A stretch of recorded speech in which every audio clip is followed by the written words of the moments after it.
Dear student, I hope आप लोग अच्छे होंगे। जैसा कि आपने थंबनेल में देखा है, आज पहला क्लास है और पहला क्लास से आज हम लोग फर्स्ट बार इस चैनल के माध्यम से भूगोल स्टार्ट करने वाले हैं, जिसको हम लोग इंग्लिश में ज्योग्राफी बोलते हैं और हिंदी में भूगोल के नाम से हम लोग जानते हैं। ये जो भूगोल क्लास होने वाली है एक लंबी क्लास होगी और मैं कोशिश करूँगा डेली एक क्लास इस पे डालने के लिए, ताकि आप लोग रेगुलर भी पढ़ सकें। और दूसरी बात ये रही कि इस सब्जेक्ट में मैंने जो भी पढ़ाया है ये आपके सारे एग्ज़ाम के लिए एप्लीकेबल होंगे। खास करके जीएस रिलेटेड जो भी एग्ज़ाम होते हैं उसमें, जैसे एसएससी में आपको फ़ायदा हो सकता है, बीपीएससी दे सकते हैं, जेपीएससी दे सकते हैं। ये सब सारे एग्ज़ाम में, स्टेट लेवल पीसीएस एग्ज़ाम में आपको फ़ायदा होगा। तो आज जैसे कि हम लोग स्टार्ट कर रहे हैं भूगोल।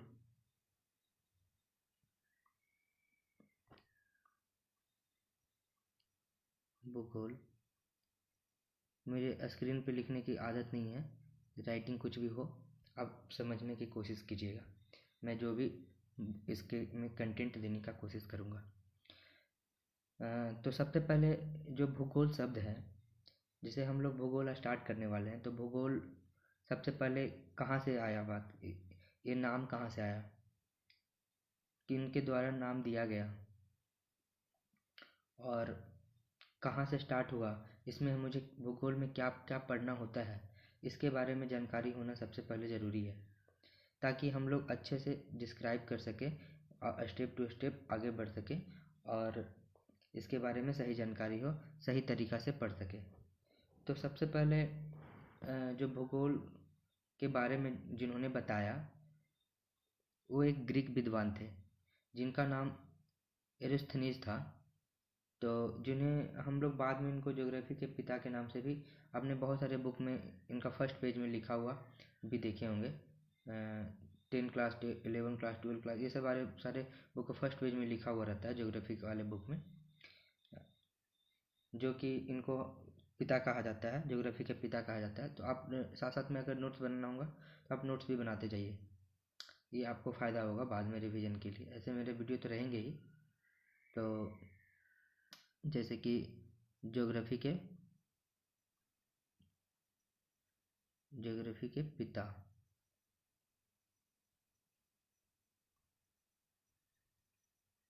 ये कोशिश करते करते स्क्रीन पर लिखने का भी आदत हो जाएगा।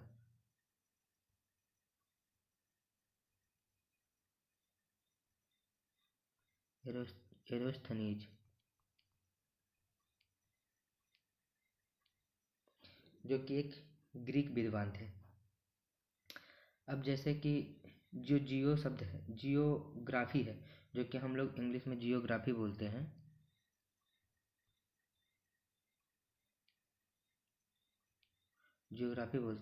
ये दो शब्दों से मिलके बना है। हम लोग कभी भी कोशिश करेंगे, कभी भी जो भी शब्द है, जैसे हिंदी में ही भूगोल है, भू और गोल, ज्योग्राफी में जियो प्लस ग्राफी। जब भी हम किसी शब्द को तोड़ते हैं तो उसी शब्द से हमें पता चल जाता है कि इस नाम के अंदर क्या छिपा हुआ, इसमें कंटेंट क्या पढ़ना है, इस क्या चीज़ के बारे में जानकारी दे रही है। तो उसके लिए सबसे पहले मुझे किसी भी शब्द की, चाहे इस सब्जेक्ट का हो किसी दूसरे सब्जेक्ट का हो, आप इसको शब्दों को तोड़ने का कोशिश करेंगे। जैसे कि हम लोग इसको जियोग्राफी को तोड़ने का कोशिश करते हैं, तो क्या होता है, जियोग्राफी, तो ये दो शब्द से मिलके बना है, एक जियो और दूसरा ग्राफी।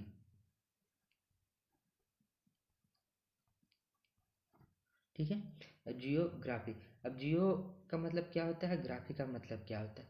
जियो का मतलब हो गया जो हम लोग भूखंड के बारे में पढ़ते हैं, जो हमारे पृथ्वी के संरचना के बारे में, उस जो हमारे पृथ्वी के ऊपर जो स्थलाकृतियाँ हैं उसके बारे में, जो हमारे पृथ्वी पे मौजूद हैं उनकी संरचना कैसे हुई, ये सब के बारे में पढ़ते हैं, वो हमारे जियो के बारे में पढ़ाता है। और ग्राफी का मतलब क्या हो गया, जो हम लोग ग्राफ के थ्रू में, जो हम लोग सामने से व्यू करके देख रहे हैं, जो हम लोग फील कर रहे हैं, महसूस कर रहे हैं, वो चीज़ को ग्राफी, मतलब एक भूखंड को देख के जो हम लोग पढ़ सके, समझ सके, उसको हम लोग जियोग्राफी के नाम से जानते हैं।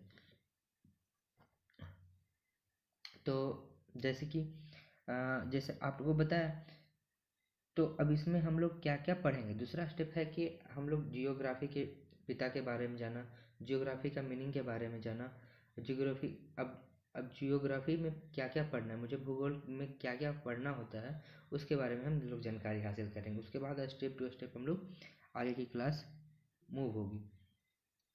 तो सबसे पहले हम लोग क्या पढ़ेंगे, उससे पहले जानना ये भी ज़रूरी है कि इस जो भूगोल है, ज्योग्राफी है, इसको कितने कैटेगरी में बांटा गया है, कितने जैसे कि हर एक सब्जेक्ट का होता है। जैसे साइंस में हम लोग 7, 8, 9, 10 में थे, तो हम लोग साइंस को एक डिपार्टमेंट में पढ़ते थे, साइंस। उसके बाद वो जाके बायो बना, केमिस्ट्री बना, फिजिक्स बना। उसी तरह जियोग्राफी भी है, इसको आगे जाके पढ़ने पे ये अलग अलग डिपार्टमेंट, अलग अलग बुक के रूप में ये डिवाइड होता है। उसी तरह सबसे पहले इसको हम लोग स्टार्ट करने वाले हैं, 1 नंबर दीजिएगा, जिसको हम लोग बोलते हैं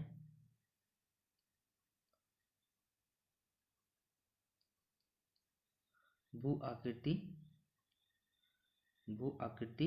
विज्ञान।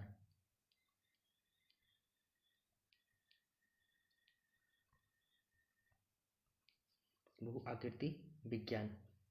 अब भू आकृति विज्ञान है, देखिए मैं पहले भी बोल रहा हूँ, राइटिंग पे मत जाइएगा, आप मेरे कंटेंट को सुनने का कोशिश करेंगे। भू आकृतिक विज्ञान, जो भू आकृतिक विज्ञान है उसमें हम लोग क्या पढ़ते हैं उसके बारे में मैं बताना चाहूँगा।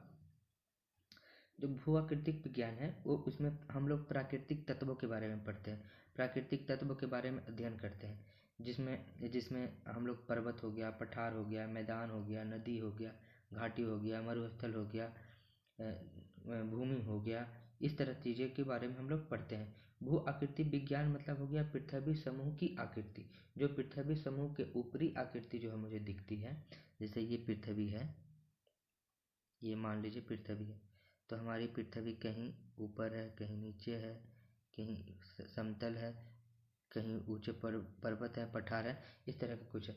ये हमारे पर्वत हो गए, ये सागर, महासागर हो गया, महासागर हो गया,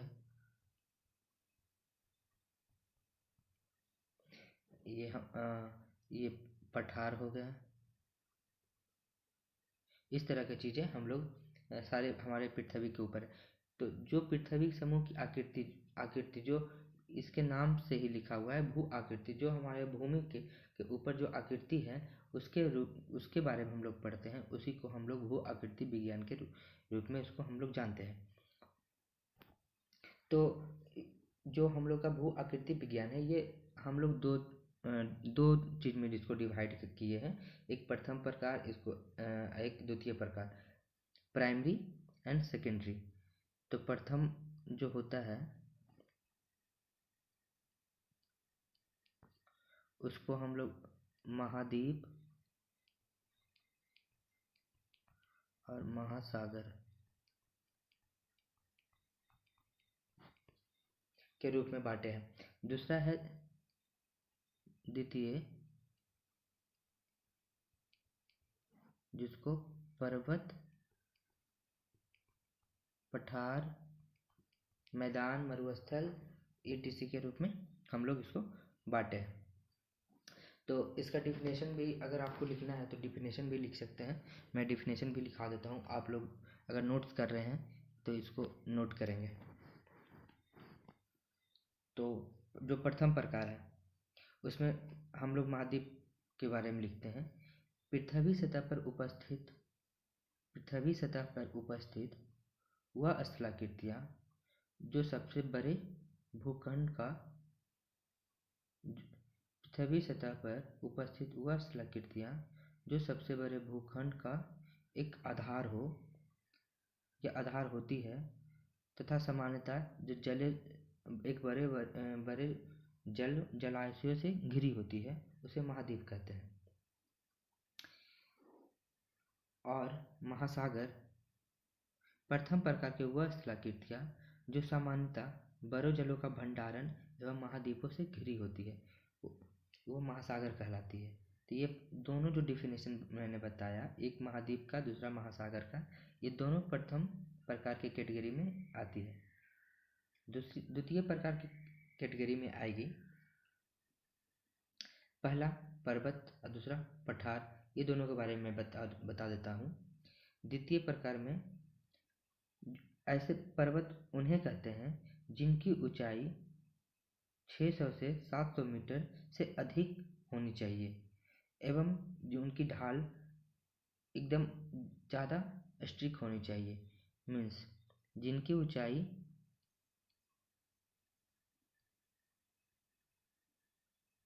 700 से 800 मीटर,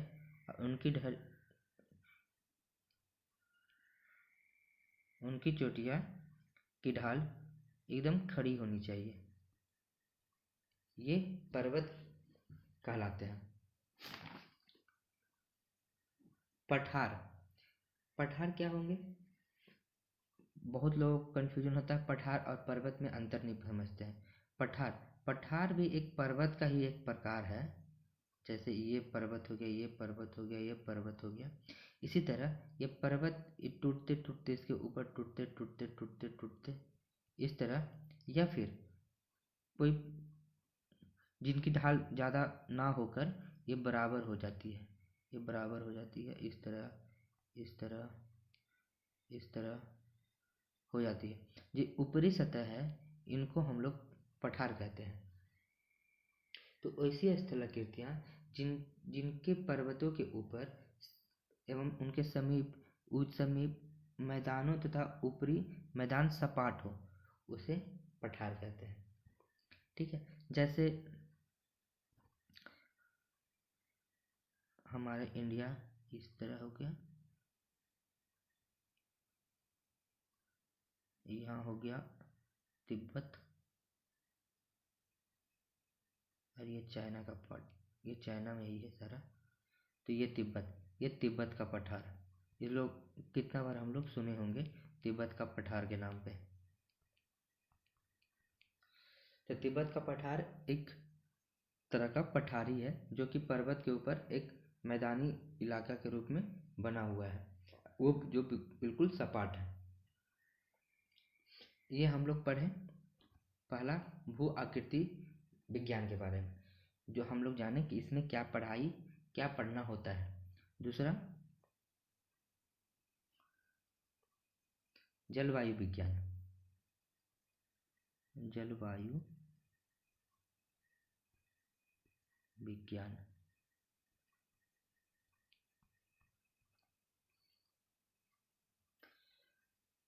जलवायु विज्ञान जो नाम से ही पता चल रहा है इसमें हम लोग को क्या पढ़ने के, आपको तो पहले ही मैंने बताया, इसको नाम को तोड़िए, जो कि जल प्लस वायु के बारे में पढ़ा जाता है, जो कि जलवाष्प वायु सागर महासागर ये सब के बारे में हम लोग पढ़ते हैं। जलवायु, और तीसरा हो गया महासागर विज्ञान।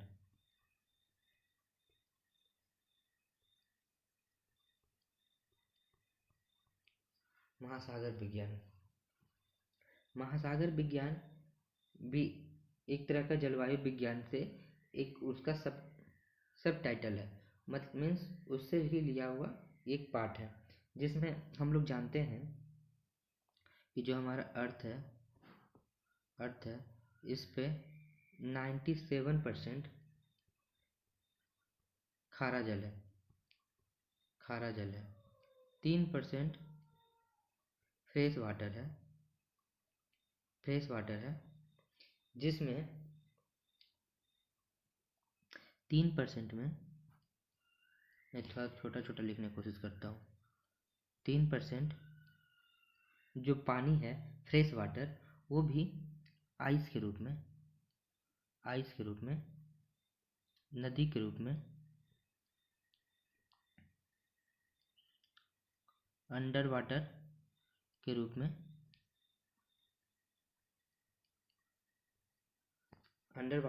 में बना हुआ है 3% पानी। एक एक यहाँ पे मैं बताना चाहूँगा, जो कि जैसे ये अर्थ सरफेस हो गया अर्थ सरफेस हो गया, इसके नीचे बोलने का अर्थ हुआ बहुत नीचे, 30 से 40 किलोमीटर नीचे। यहाँ बर्फ की मोटी परत हो, बर्फ की मोटी परत, इसको क्या बोलते हैं मैं ये लास्ट में बताऊंगा, क्लास के लास्ट में। अगर आप लोग जानते हैं तो कमेंट करिएगा, ठीक है। चलिए आगे बढ़ते हैं। तो पहला मैंने बताया भू आकृति विज्ञान, दूसरा मैंने बताया जलवायु विज्ञान, तीसरा मैंने बताया महासागर विज्ञान। अब चौथा जैव विज्ञान।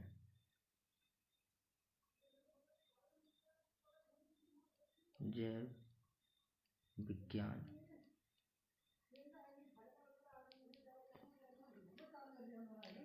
विज्ञान के बारे में अब हम लोग पढ़ेंगे।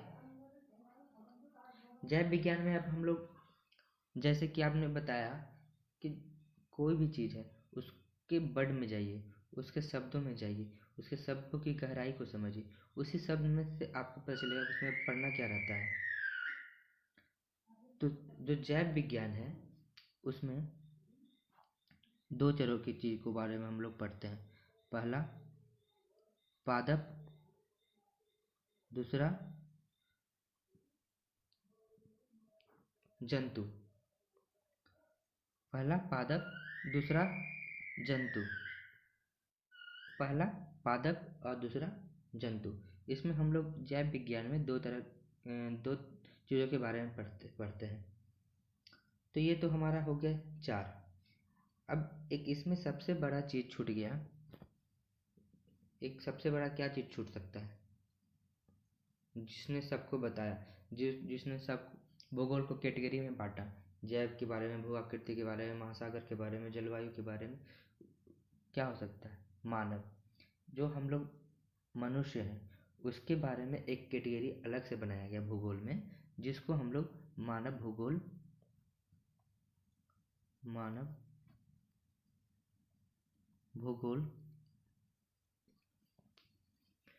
कहते हैं। ठीक, अब मानव भूगोल के जितने भी कैटेगरी हैं, उनके जितने भी अपेक्षा हुए, जितने भी ज़रूरतें हुई, उनके अनुसार वो कैटेगरी बनाते गए। ये एक बार में नहीं बना, ये धीरे धीरे डेवलप, जैसे जैसे आगे बढ़ा भूगोल, जैसे जैसे ज्योग्राफी की विकसित हुई, उसी तरह इनको बनाते गया।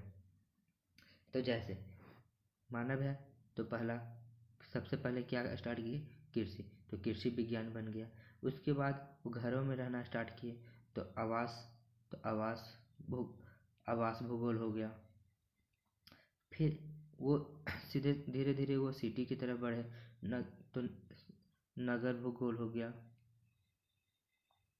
इसको 1 मिनट,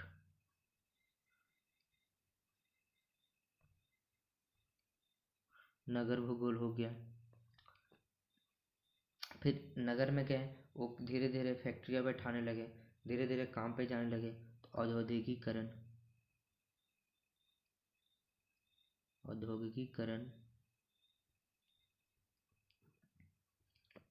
फिर उनकी मनुष्यों की जनसंख्या बढ़ने लगी, मानव की जनसंख्या बढ़ने लगी, तो जनसंख्या, संस्कृति,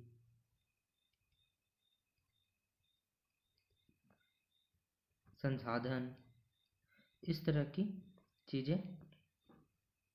जैसे जैसे मनुष्यों की डिमांड बढ़ने लगी, ज़रूरतें बढ़ने लगी, उसी तरह से इनका विकास, ज्योग्राफी का भी विकास होते गया। तो ये हमारा 5वां कैटेगरी हुआ।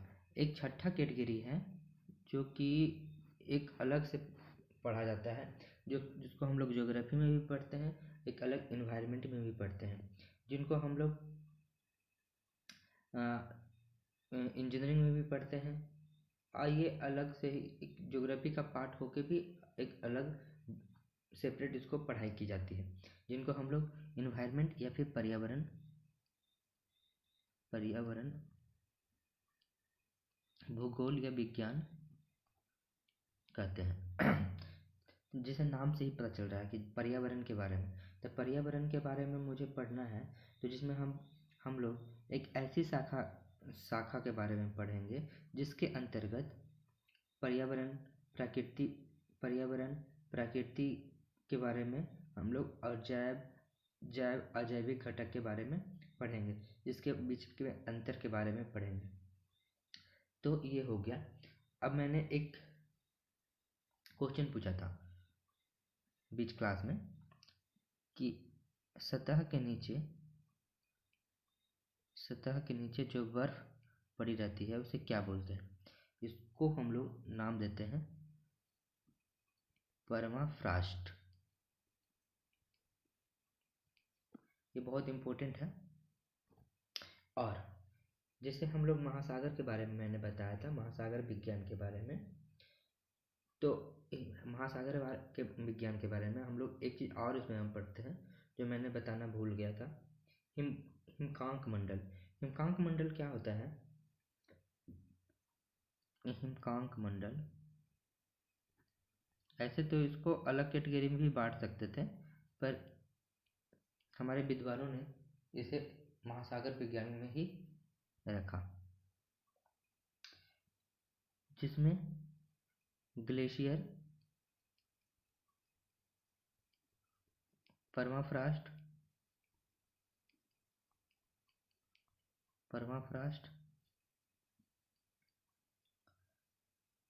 हिमचादर, सबके बारे में मैं बताऊंगा टाइम आने पे। रिवर आइस, झील आइस,